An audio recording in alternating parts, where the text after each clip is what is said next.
need a bigger tent, obviously. My name's Mark Littlewood. I'm the Director of Popular Conservatism, or PopCon. There should be some leaflets on your seats. If you are not already signed up to our mailing lists already, A, shame on you.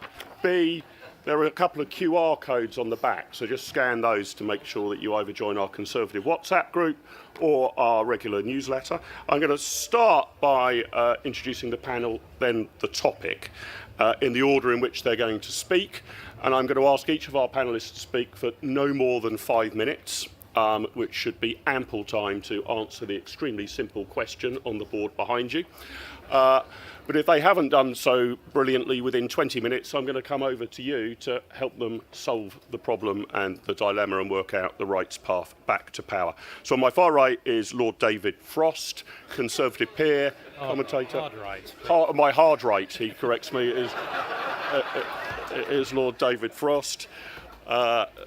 Brexit supremo, Conservative peer, regular commentator in the national media, has written extensively about how Conservatives need to rethink to get back to power.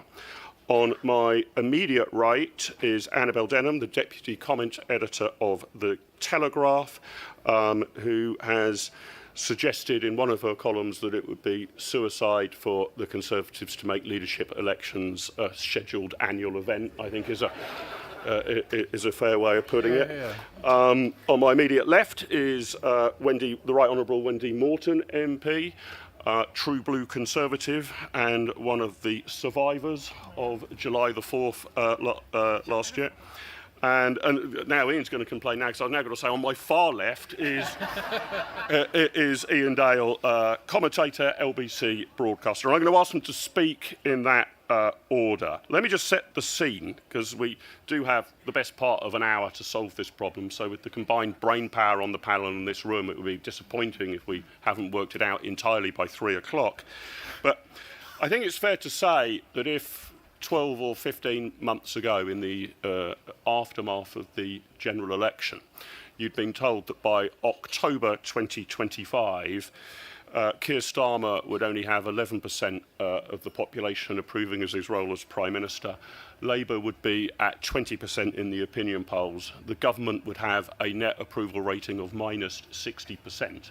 If that was all the information you had to go on a year or so ago, you would have thought, well, it's plain sailing then, isn't it? A Conservative majority looks like it's nailed on. As long as we don't drop the ball, it should be easy. The pathway back to power barely needs to be piloted. Of course, that isn't quite where we find ourselves. And probably over the last year, the Conservatives have had as torrid a time of it as the Labour Party in terms of public opinion. So how do we put that right? What do we need to do? And what is the pathway back to power to get rid of this wretched government at the earliest opportunity? That's the question I've set our panellists and to you. David, can you kick us off?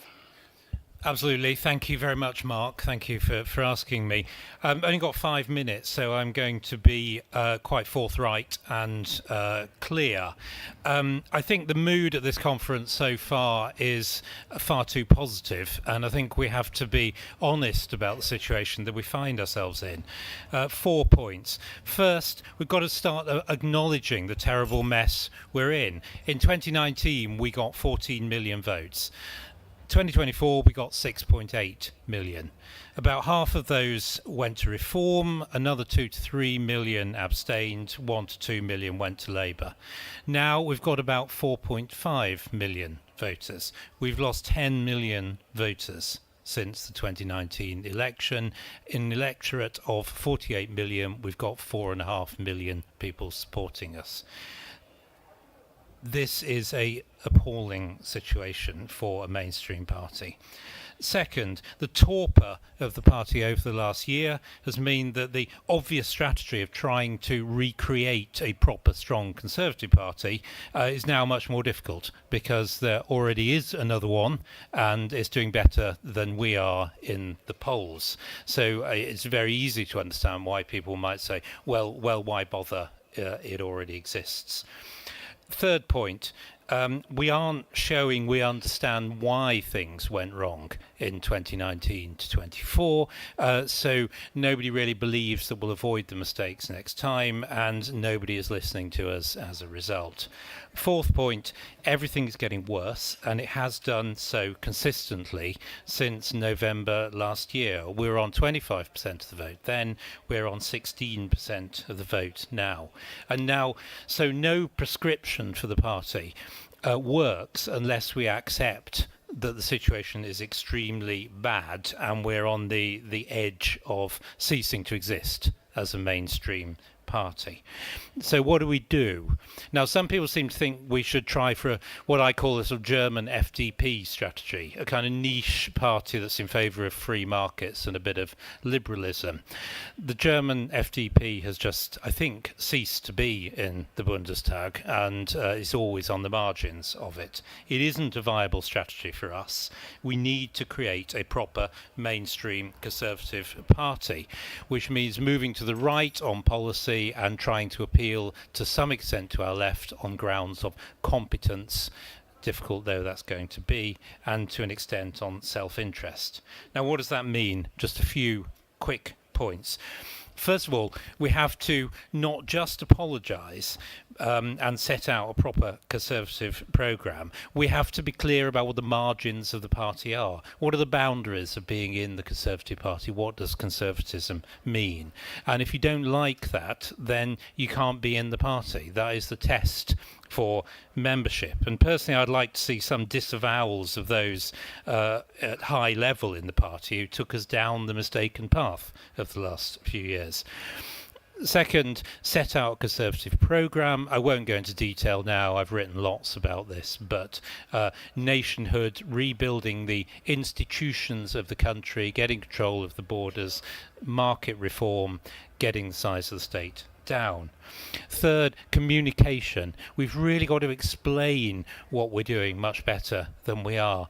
When Lady Thatcher was in opposition, the model that we're often told is being followed, she communicated the whole time. She simplified down her propositions. If you read her early speeches, they're very, very clear on principle what she stood for. We need to keep saying this again and again and again and again till people start hearing us.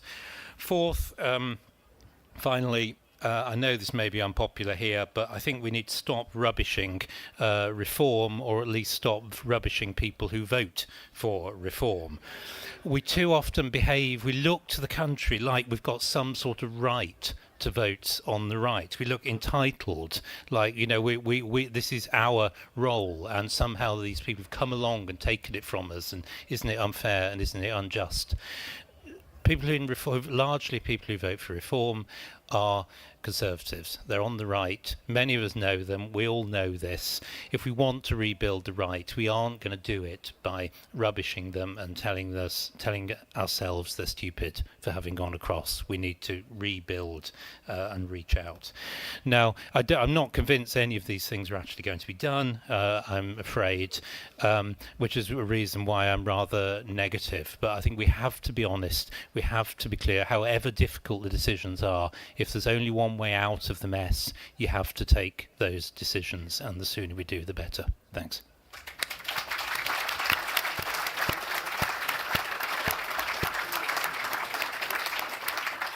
David, I knew you'd rise to the job I set you of cheering us up and telling us there was nothing to worry about, so thank you very much for that.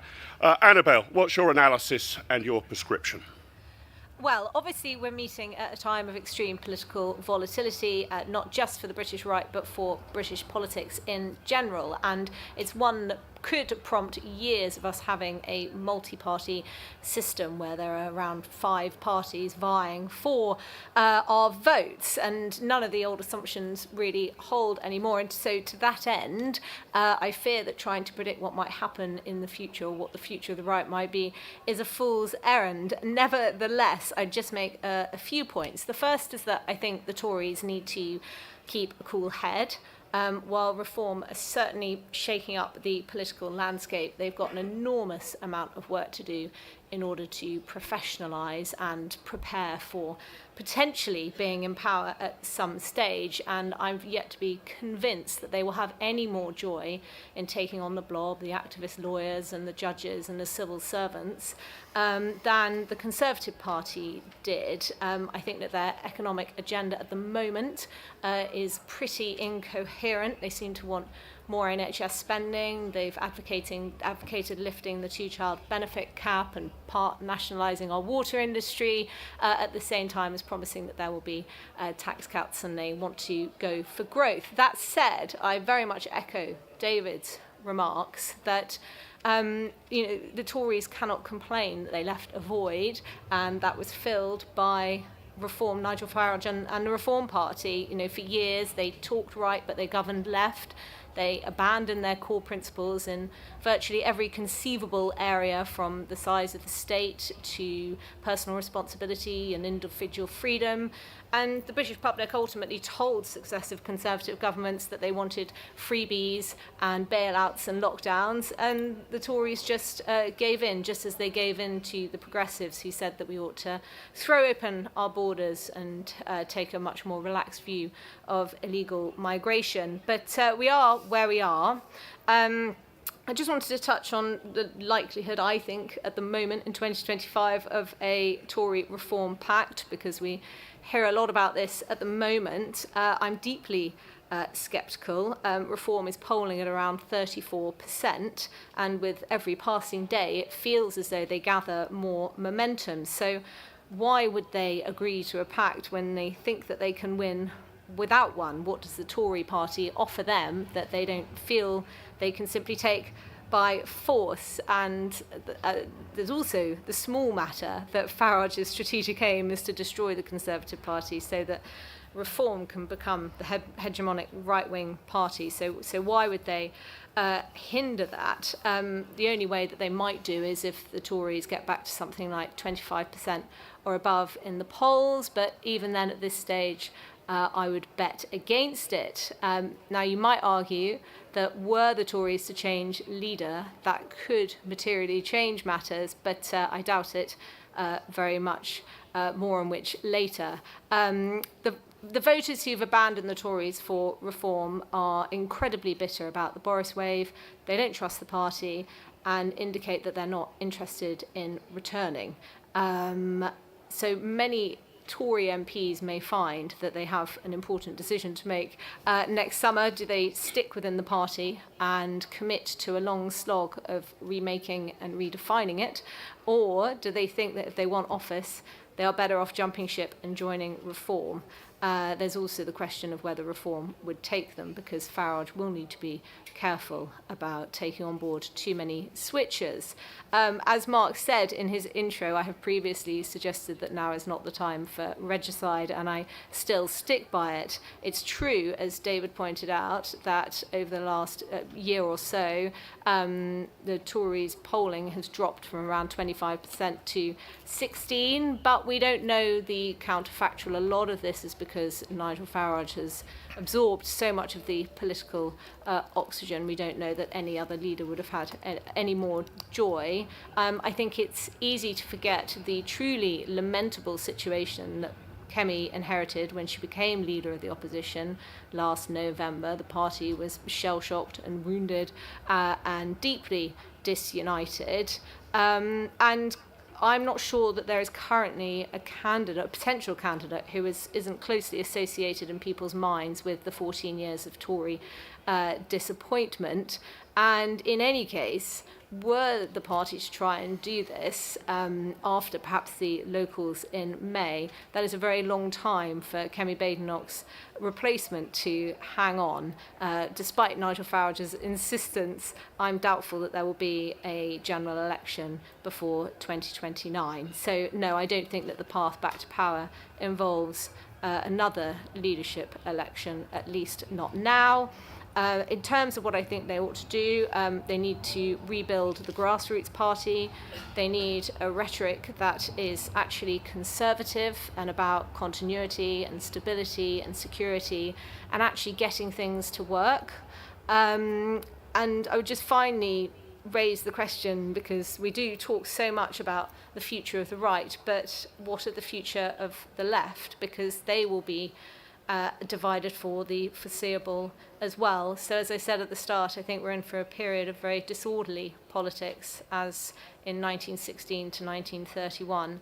But I do think that if the Tories can survive the next election, then they do have a chance, because reform may split itself under the stress of governing. So lots to think about. Annabelle, thank you very much indeed.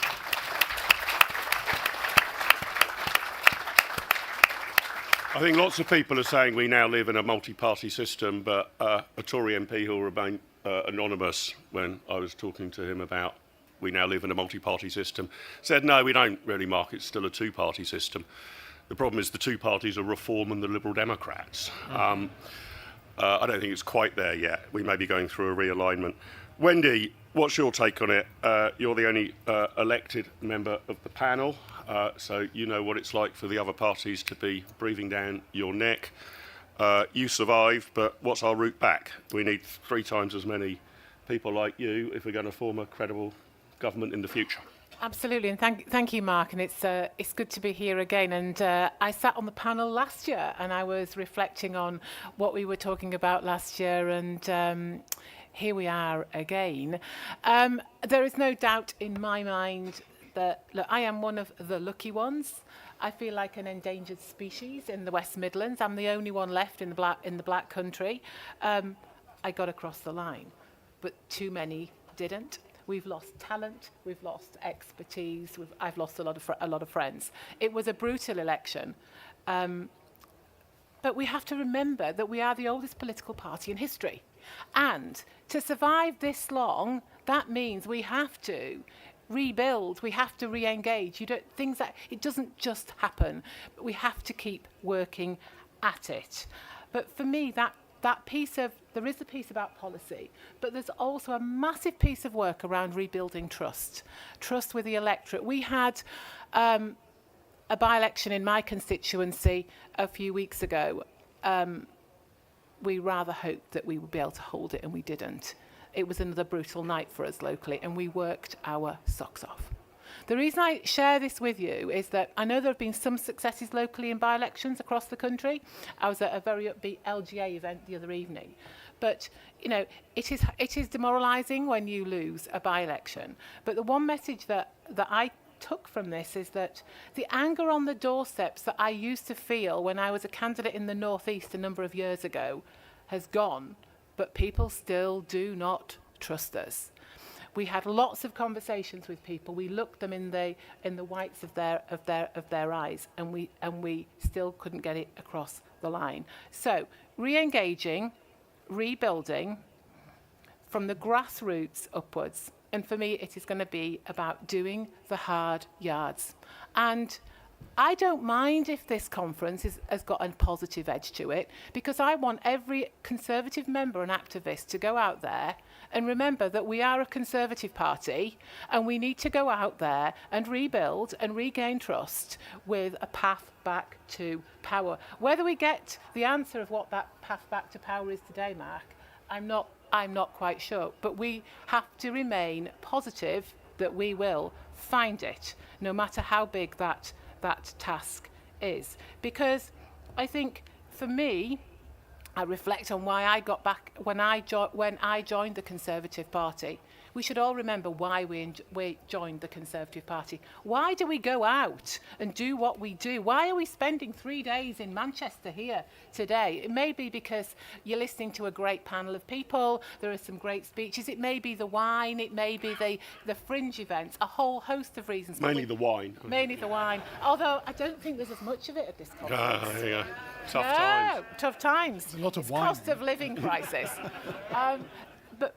But I think it's important that we remember why we're Conservative, what our values are, and we need to restate those values, and we need to set out what our vision is for this country. Because I think the problem is when we leave or we create a void, it's a space for others to fill with their messages. And so Thatcher always knew we're at our best when we're a broad church. But at the moment, we're very much a splintered church, and we are very much splintered.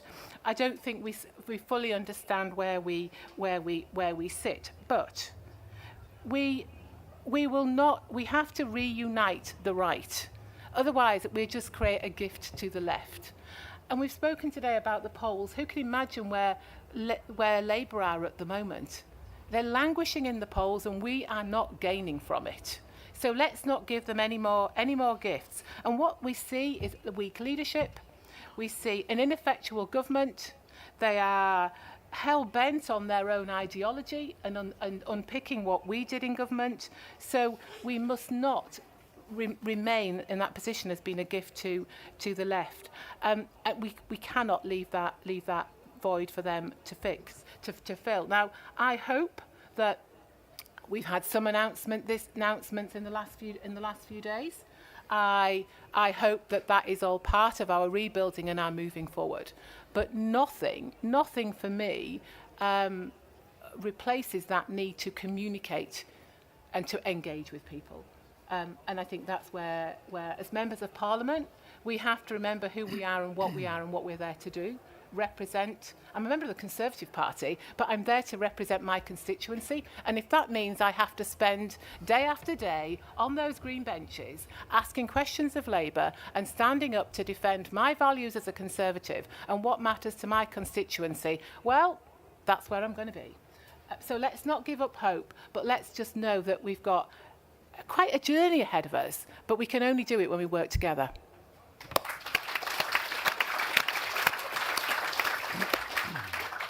Wendy, thanks very much. Ian, what's your diagnosis and prescription for us? Well, I try to be a relentlessly optimistic person, and on the basis that, as they said in House of Cards, nothing is forever. In politics, nothing is forever. When you get to my age, you realise that politics is very cyclical. We thought we got rid of inflation. We thought we got rid of the trade union influence. We thought we got rid of left-wing Labour leaders. They all came back. There's nothing that says the Conservative Party can't come back to power. I'm not sure it'll happen at the next election, but I mean, we are in a bit of a similar situation to 1997. We did come back to power. Admittedly, it took 13 years to do it. So how do we do that? Well, not by whinging about the unfairness of electoral systems, the unfairness of the media, whatever. You get back to power by restating your values and the policies that you think the country need. Now, we can't go back to the 1980s and lift Thatcherism from the 1980s and put it into 2025. We're in a very, very different world. But like you, Wendy, I remember in the 1978 Conservative Conference when I was 15. You're not old. Yeah, I am. I know, good skin, you see. I remember watching Margaret Thatcher's speech and thinking, well, not only has she diagnosed the problems of the country, and those of you who are old enough to remember that, I mean, it was a pretty horrible place to live in 1978, she diagnosed some solutions. And that's what I think we've sort of seen for the first time since Kemi became leader at this conference, some of the solutions. Now, I might not agree with some of them, but she's using evidence-based policy. And this is how I think the party regains trust. Because far too often, and particularly in the last year of Rishi Sunak's administration, you can't say there weren't enough policies, but how many of them were actually thought through? And when Labour say, well, they had this policy, that policy, they weren't costed, I'm afraid they're right. They weren't. Well, we can't fall into that trap again. So whether you agree with coming out of the ECHR or not, she's got the evidence. I think they've gone too far in saying that if you're a candidate at the next election, you have to sort of sign your name in blood that you will continue to support that. Now, many of you will think she's done the right thing. I completely accept that. And I accept that any Conservative candidate needs to stand by a manifesto. But if you're going to try and recreate this broad church that brought Thatcher to power, that brought Blair to power, that brought Reagan to power, that brought Clinton to power, you've got to do things which appeal to your opponents on both flanks. And at the moment, it's one-way traffic. Everything seems to be designed to get back people who might possibly thinking of going to reform. There will be people in this room who have gone through this dilemma. Do I stick with the Conservatives or do I go to reform? So yes, she has to try and reinforce that flank and stop any of you thinking of going to reform over the next couple of years. But there are other people on the other side of the party who also are thinking, well, can I really support coming out of the ECHR? Can I support the abolition of net zero policies, etc., etc.? And those people also have a right to be heard and to be considered in this. Because I don't believe the Conservative Party can win a majority at the next election without those people too. Now, if Margaret Thatcher could be Prime Minister for 11 and a half years and have people like Jim Lester and Ken Clarke in her parliamentary party, as well as the likes of John Carlyle, who was known as the member for Bloemfontein South. I mean, why have we got to a stage where, unless you are seen to be ideologically pure, you have no place in the Conservative Party? I am fed up to the back teeth of being described on social media as a closet Liberal Democrat. Because if I were a Liberal Democrat, I would agree with their policies. I don't agree with most of their policies. I've just written a biography of Margaret Thatcher, for God's sake. I mean, I remain the same kind of Conservative that I always was, socially liberal, fiscally conservative. If there's no place for people like me in this party, well, God help the lot of you, is all I say.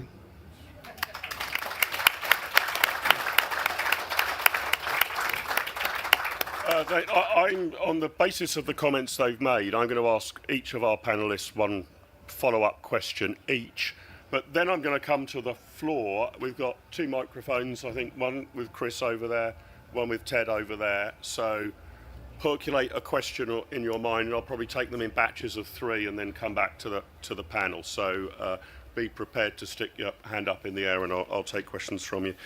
Ian, the interesting analysis. Of course, you need a broad church to win an election. You can't be sort of sectarian purist ideologues. That's the role for a think tank, not an electoral machine that that needs to garner north of 30, perhaps 40% of the vote.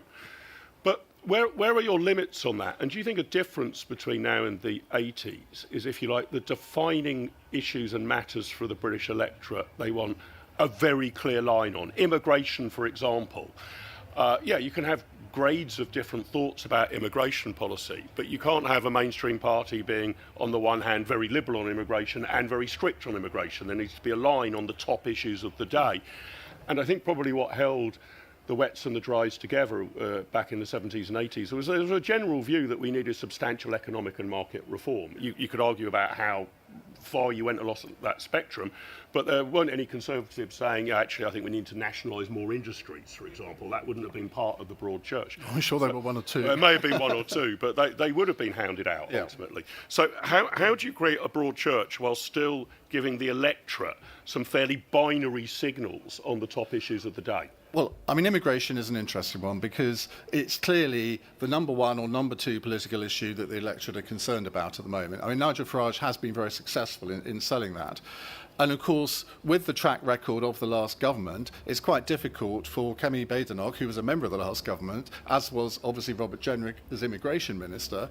It's not that easy for them to say, yeah, I know we got it wrong before, but we'll get it right next time. This is where the whole trust issue comes in, as Wendy said. But I think Farage has overreached himself on this indefinite leave to remain policy, effectively saying, yeah, we're going to consider chucking people out who've been legally here for decades. I mean, in some cases, 40 or 50 years. Now, if you are one of those 3 million people who voted in the Brexit referendum for the first time because you felt that it was actually relevant to you, and you're thinking of voting in the next election, and you're probably thinking of voting for Farage, I suspect that anyone with a decent mind, a fair mind, will think, ooh, that's gone a bit far, hasn't it? I mean, I know some of these people. I'm one of my neighbours. He's been here 30 years. Surely he can't be chucked out. So there is nothing to say that Farage isn't going to do something similar in other policy areas as well. And yes, Conservatives have to have a broad understanding that secure borders is a very important policy, and I certainly don't resile from that.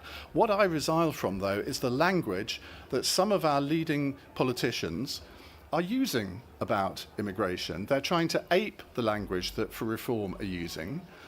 And if you make speeches or statements where you call all Muslims that they're from a medieval culture or an alien background, all of them, not just some, all of them, and I'll accept some are, but you lose the right to enter the debate, because that kind of language, and it was Robert Jenrick that used that kind of language, that has consequences. Do you remember when Boris Johnson made those remarks about Muslim women looking like letterboxes? Now, he didn't mean that malevolently, but I had callers from Muslim women the next day saying, well, I've just been abused in the street because he's given license to people to do this. And I'm afraid that's what Robert did in that statement. And I think it's an absolute disgrace that should happen. So I'm partly interested in the language of it. And the tone. And the tone.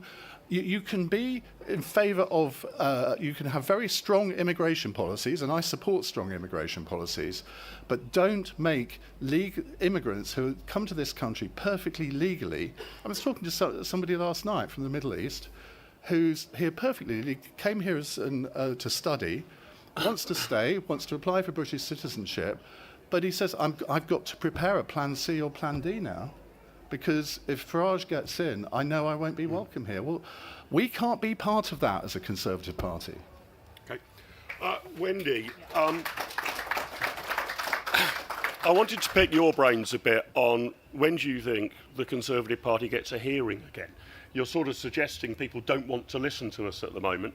That's replayed back to me on the media every time. In the interview I did this morning, the Talk TV presenter said, well, yeah, but nobody cares what the Conservative Party thinks. And I was like, well, you haven't invited me onto your show to explain what the Conservative Party thinks in my best way, so somebody does. But on the doorstep, do you get the feeling that we're just on the naughty step for a while? And, you know, if you go and knock on these same doors again in 6 months or 12 months or 18 months' time, perhaps forgiveness has kicked in. Or is it deeper than that? Have these people just decided, I'm never going to buy your product again, don't darken my door again? Or is it just that the wounds haven't quite healed from the last general election, but, you know, give it a bit of time and time will be the greatest healer? Or does something more need to be done than just patience before the electorate will listen to us? I think, and that goes to the nub of really what we're talking about this afternoon, which is the views of the electorate. I don't think just being patient and just waiting and seeing is enough, because you then leave that space, that void for others to fill.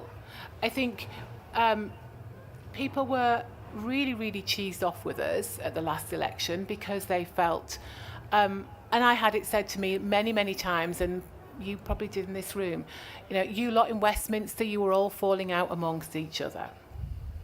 So there is, I think that's at the heart of some of the problem, which is why that rebuilding of trust matters, which is why when I talk about rebuilding from the grassroots, that is why I mean it is within our own party, but it is out there on the doorsteps. But it is about doing the hard yards, which is, as a member of Parliament, it's knocking on doors, but it's not just that. It's being there and representing the constituents that elected you to serve in Westminster. And Mark, it maybe seems like I'm teaching people to suck eggs, but I'm not. I've fought marginal seats, I've fought a no-hope seat. I have a seat which when I first won it, I thought was a safe seat. I do not believe there is such a thing as a safe seat anymore. So it is literally going out there. What is it that people, what is bothering people in the local communities? What do they want me to fight for? I think I know, but I'm not so arrogant as to think that I've got all the answers. We have big issues on our green belt. I'll fight for those, but I also want to know that I'm fighting the right issues for my constituents. I also think, though, at the heart of where we're at in politics today, and this hasn't just happened overnight, nor has it happened since the last general election, is people are feeling that there's a sense of unfairness. And I think this was building before Brexit. It was part of that. Levelling up to me was a great thing that we need to do, and we still do. When I grew up, it was talked about in terms of the north-south divide. If you grew up in the north, You often just wanted to get away and go to the south because you felt that's where the better work, the better paid jobs were, the career opportunities. So some of that wasn't right even then. So we have to really understand our country, listen to them, listen to people, engage with them, and say, don't be arrogant about it, but we cannot leave it to chance. We cannot leave it just to time. We have to go out there, and it comes back to restating our values, for me. Annabelle, do you think there's, and it would be difficult, I suppose, to put a precise number on it, but do you think there's a tipping point for the Conservative Party, a point at, let's say, support in the polls where it just falls so low, or parliamentary representation that it falls so low, you're just out of the game?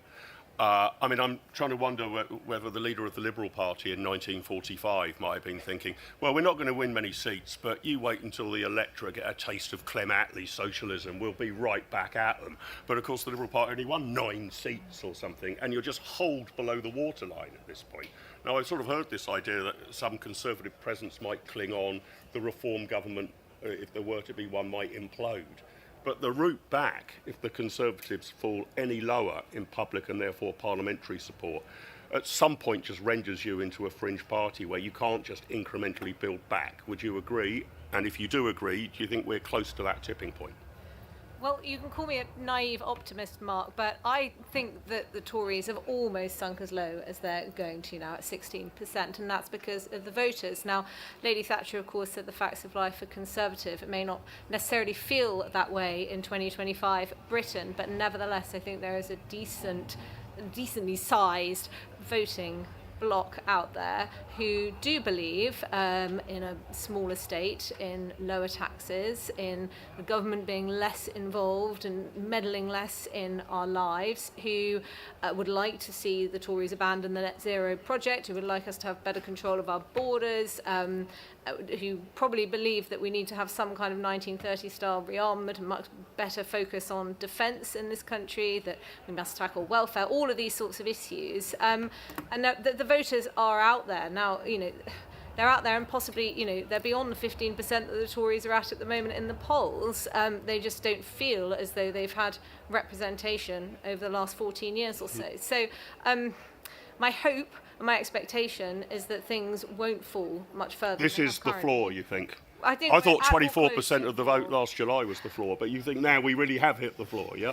And in another year's time, right, sunk even further. Well, now we're at the floor, Mark. I mean, May next year is going to be ground zero. Yeah. I think. I mean, it could go below 16%. That's when the recovery really has to start. Yeah, although interestingly, looking very, very long term, and we wouldn't have this amount of time to play with, it's pointed out to me earlier today that the demographic shifts with older people eventually shuffling off this mortar coil and younger people coming onto the electoral register, the natural trajectory at the moment is the Conservatives lose 0.5% a year without any changes in natural support, just by people entering and leaving the voting pool.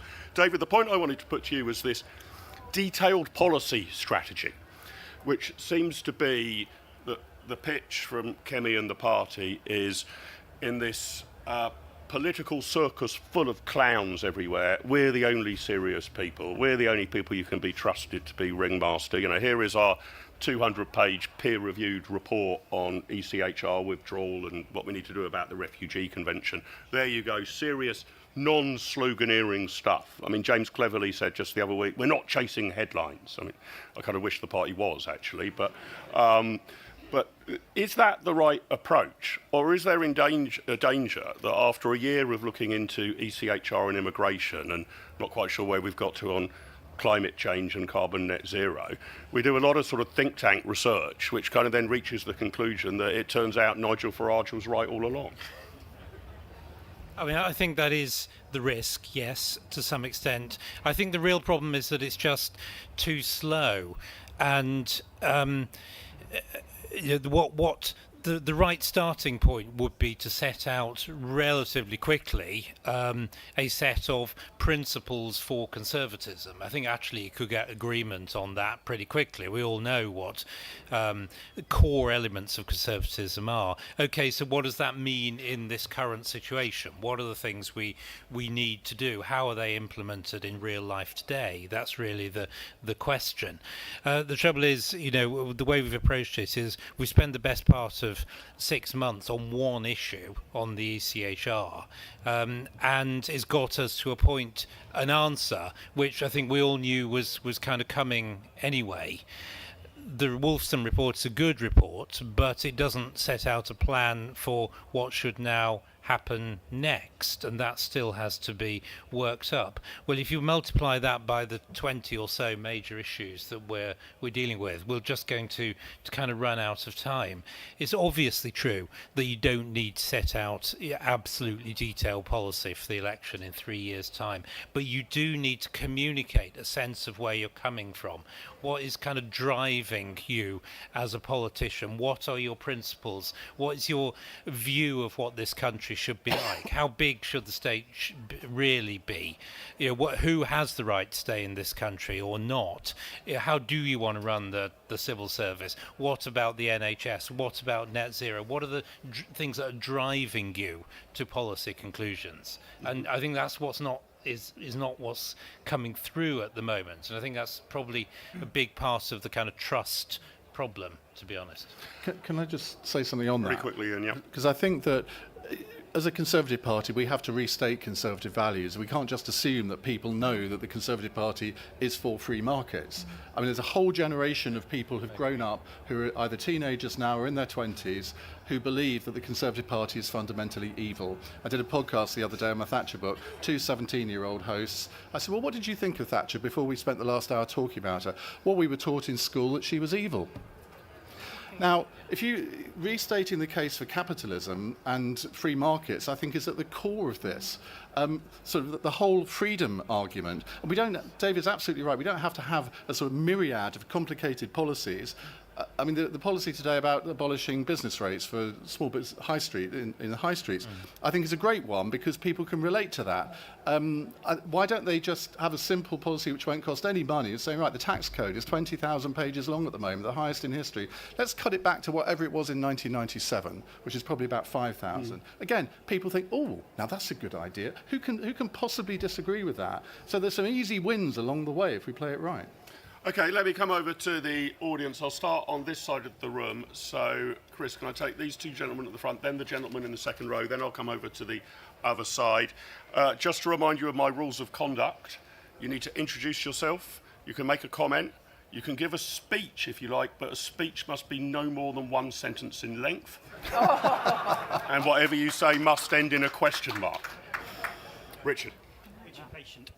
For David, who would you kick out? And would you prefer Genic? And for Annabelle, the reason why reform will get blobbed is basically the popcorn agenda by Starkey and Mark Littlewood. So how can we get them to take this agenda on? Okay, thank you. Very direct questions. Then, gentleman just along the line, please introduce yourself, sir. My name's Howard Nelson. I'm trying to frame this as a question on the statement. So do you agree with me? Do you agree with me that the answer to the question is to out-reform reform? Having said that, I do agree with Ian, and I think Ian is in the right place in terms of saying what the party should stand for. And somewhere between those two extremes, not that Ian's view is extreme, but it is to the right. It's to the right of the first answer I gave. And then just behind you, gentleman there in the second row. Thank you very much. Richard Walsh. I must say I do agree with every word that David said in terms of actually being realist. It's great to be an optimist, but we need to be a realist, particularly in chasing reform. Trust is a big issue. Does the panel agree that perhaps 2 ways of rescuing the party is, firstly, as Mark was hinting at, shifting the boundaries towards a wider party membership in terms of targeting young people and their values, and also building trust by showing the work that the councillors do locally, by showing that they care, showing that they listen, and show that they fight for their people. In that way, we can build up trust locally. The party nationally is not being listened to. We need to build it from the councillors up and to appeal to a wider range of demographics. Does the panel agree? Very cunning way of giving a speech with a question mark at the end. So David and Annabelle pick up on any of those points, but Richard's questions were directed exactly at you. David, who would you kick out if you need a clearer, narrower Conservative Party in some ways for the purpose of clarity? Are you willing to name anybody, or is it at least a type that you'd look at? Annabelle, the suggestion that Reform could get in and do no better with the civil service and the quangos, well, obviously what Popcon exists to do is to argue we need a complete reboot of the system, not just a change of management. If they get that, will they win? And then I'll come on to Wendy and Ian. I mean, Howard was also asking, can you out-reform reform whilst also being conservative? I know there's this line that keeps getting repeated that you can't out-Farage, right? This has now become accepted wisdom. But I wonder if that's actually the way of looking at it. I suppose you can't out-Coke Coca-Cola, but I was looking at sales in America. Diet Coke sells better than full-fat Coke. So does the electorate actually want Farage light? In which case, the Conservative Party might be in a pretty good position to provide it, you would think. But David, over to you. Annabelle, Vote for Wendy. the real thing. Get it? Yeah. I think a good chunk of the electorate already has out Farage, and that's the problem. On a lot of non-economic issues, the Overton window's moved a long way to the right, and there's a good chunk of it that's probably to the right of where Farage is now. So I think we have to be careful about making assumptions about where people are compared to where opinion actually is. On your question, I'm not going to name any names, I'm afraid. You probably have to infer from what I say, but there are certain things that we are obviously going to go to the election to campaign on if we get that far. The ECHR, net zero, wind down, and things I would like to see: more planning liberalisation, scrapping the Equalities Act, things like that are core Conservative propositions. And I don't think being a former leader of the party or a former minister should protect you if you're not willing to campaign on the core propositions of the party. Elegantly put. Annabelle, isn't the issue, whether it's a Reform government, a Conservative government, an amalgam, that the next right of centre government needs to reboot the state? It can't just try and navigate its way through the infrastructure that presently exists, which tilts virtually every decision in a higher tax, higher spend, higher regulation direction. If you don't reboot all of that, of course the next right of centre government will fail. Yeah, that's right, and it's not just obviously the ideological leanings, but it's also the competency issue and the fact that the last Conservative administration was pulling levers and absolutely nothing was happening. So, how do they take on the blob? Well, there's all sorts of things they could do. The suggestion that we reduce the civil service headcount to what it was in 2016 is a good one. We need to dismantle a lot of the legislative frameworks that allow this constant drift towards the left. Harriet Harman's Equality Act, for instance, a lot of the employment regulations. We've been on a sort of labour market regulatory ratchet over the last couple of decades, and that all needs to be unpicked. I think the next centre-right government needs to be unafraid to put people who are centre-right into senior positions within the civil service. And I also think that the selection of parliamentary candidates is so important, because one of the big issues we've had over the last 15 years are politicians who are far too willing to capitulate to vested interests. They come under pressure from a single issue interest group, and they see an opportunity for a favourable headline, and before we know it, we've got another regulation in place with very little thought given to the unintended consequences. So I think you need politicians who are true Conservatives, who have conviction and are willing to stand up to that. Thank you.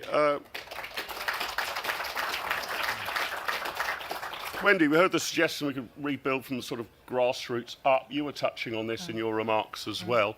I mean, it sort of sounds a good idea, doesn't it? But I mean, probably Reform's membership is now about twice that of the Conservative Party. Its activist base, I think, is probably 3 or 4 times that of the Conservative Party. How easy is it to actually say, well, yeah, fine, let's rebuild from the grassroots up, but we're starting at the Conservative Party's lowest membership base of our lifetimes, right? And it basically has ceased to exist in many areas where we're in 3rd or 4th place. Is that the strategy? But if so, how can you roll out that strategy given how poor the present baseline is? I mean, I spoke quite a lot about building up from the grassroots because I fundamentally believe that is part of what we have to do. I think when it's easier, I appreciate, when there is a member of parliament and you've got an association and you've got a group of councillors. But I think where members of parliament work together with local councillors on local issues, often then raising them up through into parliament, that is a really good way of showing how we as Conservatives demonstrate what we stand up for, what we believe in. I think where we have infrastructure, we need to start and use that and try and build out. But also it's about recognising that people join our party for different reasons. Some will join the party because they want to talk policy. Some will want to get involved as a local councillor and get involved in public service. I've also got members who they join because they quite like some of our social events.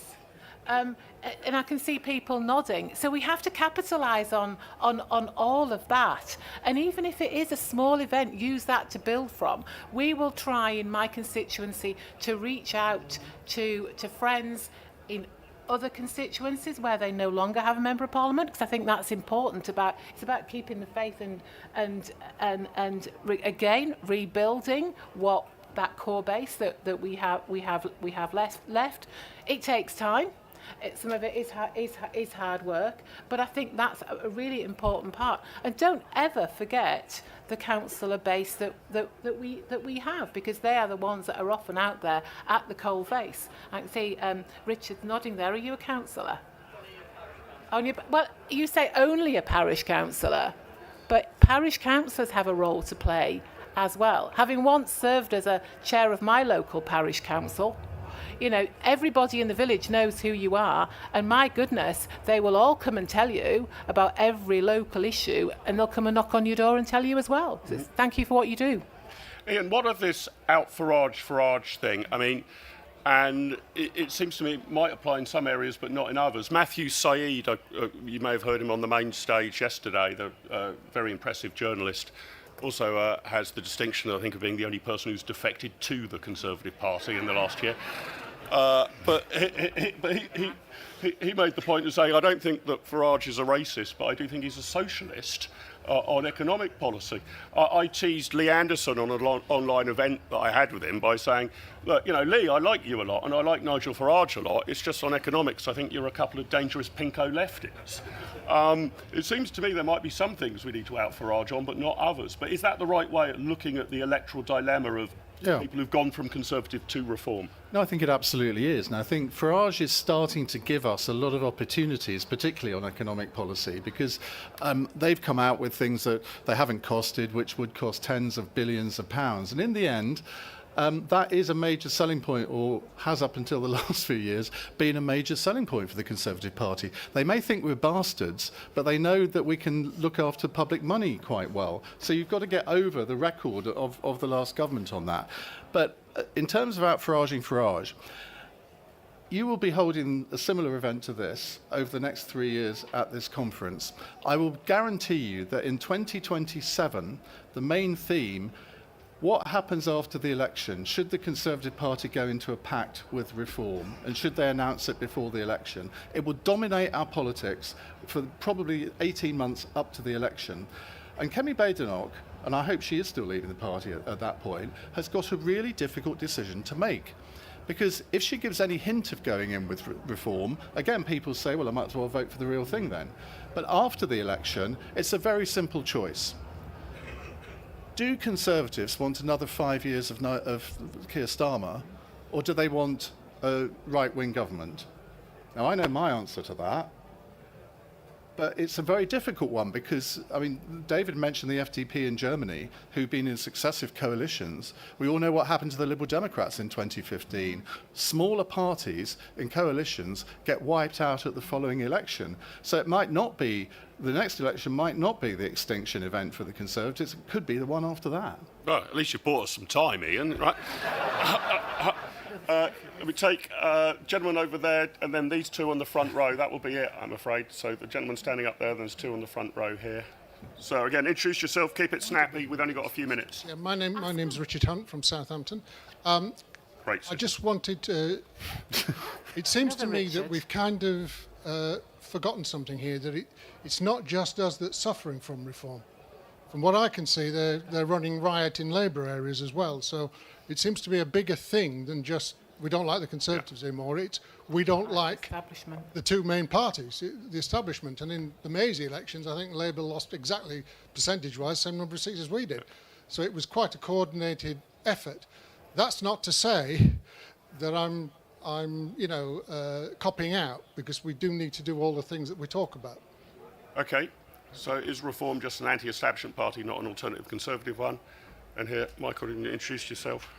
Michael Breckham, I'm from Joe's Cross. How might a future financial crisis under this incompetent Labour government impact the dynamics amongst the right-wing parties? Really interesting question, that one.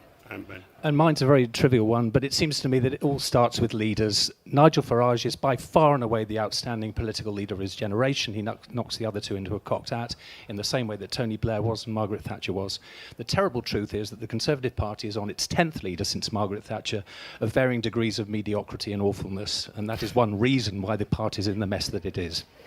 Okay. Do you agree, I guess, is the way of rendering that into a question.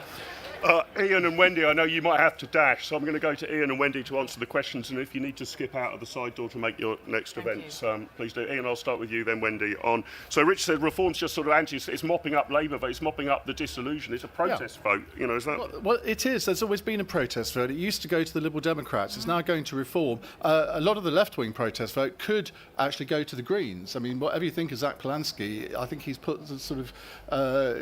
he's put an accelerator under the Green Party. I think one question, again, moving to the long term, which comes off the back of that, is what if Nigel Farage does become Prime Minister? And what if he fails? Because we've had a failed Conservative government, we'll have had a failed Labour government. Where do the voters go if Nigel Farage and Reform fail in government? And that is quite a frightening prospect. It could get very nasty. It could get very nasty, and you can see circumstances, and we're already beginning to see it, of civil unrest in that. And I really fear that. And it's a subject that none of us really like to talk about, because you don't want to sort of encourage it almost, but you can't ignore it. Which suggests if he does become Prime Minister, all good citizens should be willing him on to succeed, not Absolutely. to fail. Yeah. Wendy.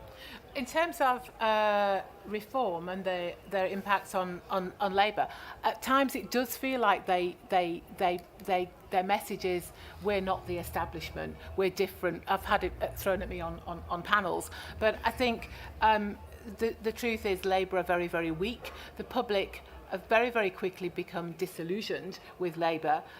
But we're not in a strong enough position, and we haven't done that rebuild piece of work for them to start and come to us. And there is the new kid on the block offering an alternative. Very quickly, on the financial crisis, this would be really interesting, but I think this probably deserves a much longer discussion, actually, Mark. But what if there was a financial crisis? How would each party react to that? You have got parties with records, good or bad, but tried and tested, and we've got another party who we do not really fully understand what they would do in that situation. This is really interesting. Annabelle and David, pick up on anything you want, but I'm interested in Michael's point about a financial crisis at some point. Might that be, not that one would wish it on the country, but its electoral impact could suddenly play into Kemi's strategy, that actually people will suddenly be looking around for the people who can add up, the adults in the room. Oh my God, we can't take a risk. We need the sensible people who can operate a spreadsheet. One doesn't want to wish for it, but that's and it's not really a strategy. But could that fundamentally alter, polling and the status of the various parties? You couldn't perhaps risk going for reform in that scenario. Well, I would say that's wishful thinking, but I don't think anybody's wishing for another financial crisis. I take the point, the Leninist, the worse the better. If the economy goes through the floor, and we have something like 20% unemployment, could that actually be a boon to the centre-right? I suspect it's unlikely to happen. I also think, were it to happen, that the left will probably be quite effective at blaming not just 14 years of Conservative failure, but also the free market, because of course what we have is a heavily regulated market at the moment, but that doesn't quite cut through in the same way. It's not like when Thatcher came in and we quite clearly had a socialist economy and that was what needed to be fixed. So I suspect that actually what we'd see is Labour government, the left, pandering to the absolute worst instincts of some members of the British public by bringing in things like a wealth tax and clobbering us even more, and making it worse, and perhaps clinging on to power that way. David. I think if there's a financial crisis, it would definitely benefit the right. The people who are in power when it happens always do badly. I don't think it's axiomatic that it helps us rather than reform, however, but that's the bigger question. On the question of who is the outstanding leader of the political generation, I do think people underrate Nigel Farage, I've got to say. I do think it is a completely implausible attack to suggest that he's some sort of socialist. I just don't believe it. When you look at what he stood for, when you look at what he'd written into the constitutional reform, I don't think that's sort of plausible. He's a Thatcherite, really. He's a Thatcherite. He always has been. I don't think it's a plausible attack for us to take. Reform is an anti-system party, definitely. That's what it's becoming. That means it won't necessarily be a purist right-wing party, but it will definitely be a right-wing party. And there are a lot of people who think the country has been run pretty badly over the last couple of decades and want an anti-system party. And I guess I'm part of that myself. I think it's been run quite badly over the last couple of decades. Lady Thatcher, not to keep coming back to her because I think it's not necessarily helpful, but one of her achievements was that she, to some extent, behaved as an anti-system politician as well. That the country had run into the buffers in the 70s, something different had to be tried, and all the people who were responsible for it, she kind of obviously dismissed them and disliked them. And I think we underestimate the appeal of anti-establishment, anti-system politics at our peril, because our record is very poor. Everybody can see that, and if we can reinvent ourselves into something different, then I think it's going to be extremely difficult to recover. Just before I thank our panellists and give you a couple of housekeeping updates, I mean, I said we'd attempt to solve this problem in an hour. I'm reminded of the first case taken by the great barrister and statesman F.E. Smith. I think his first case was an extremely complicated fraud trial, if I remember rightly, and his opening statement was longer than an hour, at which point the judge said to him, Smith, I've been listening to you for an hour and I'm none the wiser. Yes. And he said, my lord, you may be none the wiser, but you are most assuredly better informed. So I don't know if we've necessarily made you wiser on how we might tackle the future of the right, but I hope you feel better informed. To remind you, the next, there's a question time panel in this 10 at 5:45 p.m. Please come along to that. I'll be on it, so it'd be nice to have an audience. 11 o'clock tomorrow morning, I'll be also back in the tent in conversation with the great David Starkey on what he thinks the solution is for the next right of centre government. So I hope we've given you some food for thought.